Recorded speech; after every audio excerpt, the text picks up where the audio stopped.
Now is Republican Congressman Adam Kinzinger. He's a member of the House Foreign Affairs Committee. He's also a veteran of the Iraq and Afghanistan wars. Congressman, good morning. Morning. What do you think of the president's fire and fury comments about North Korea? Well, it's not necessarily words I'd have used, but I got to tell you, the hysteria that a lot of people are bringing over this is actually as surprising to me as anything. This is how North Korea talks, so why not give it a shot to say, you know, you talk about fire and fury, you say you're going to bury the United States in fire and fury.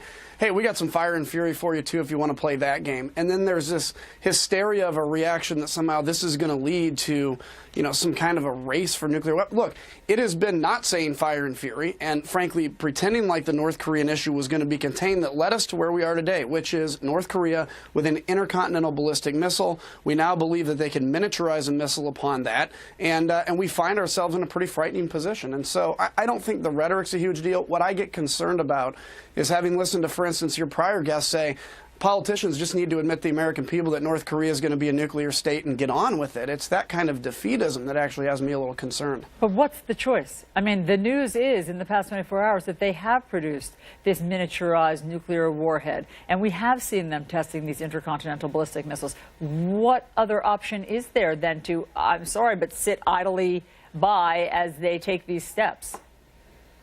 Well, the pieces are there. So a miniaturized nuclear warhead, a testable, workable ICBM, but it doesn't mean they've been married together yet. It doesn't mean they can do things like, you know, chaff when they take off to send countermeasures out so to confuse systems. There's a lot of pieces that still could come together on this where we still have an opportunity to do something. Together? Well, I think it's multiple things. You have to have a credible military threat. You really do. And nobody wants to use a military strike, but you have to have a credible strike option, which we do, and we have the capability to do. But beyond that, the ratcheting the pressure on China, and we sound like we're beating a dead horse because everybody is saying this.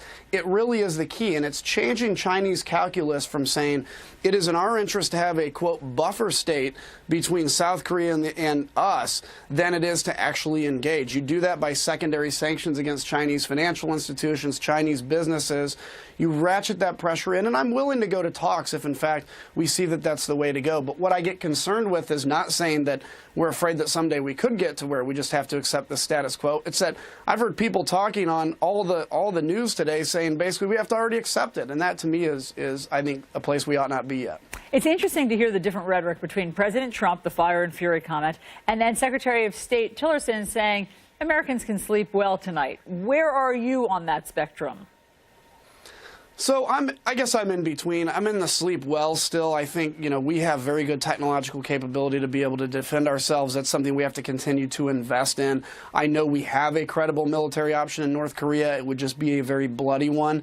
But I don't think we need to just relax. It's sleep well at night, but also understand we have to continue to engage us. And one of my biggest worries is if we just rely on our ability to defend against a North Korean attack, how are we in 8 years when the Iran nuclear deal comes up going to be able to morally look at the Iranians and say, you can't have nuclear weapons even though we allowed the Korean Peninsula and North Korea to do that? How do we say to the South Koreans and Japanese, you can't build your own nuclear arsenal despite that in some cases just 7 miles away is a regime that wants to destroy you? Not all Americans feel as sanguine as you do this morning about the North Korean threat, and in fact polling suggests that they rank that at the top of their list of concerns now.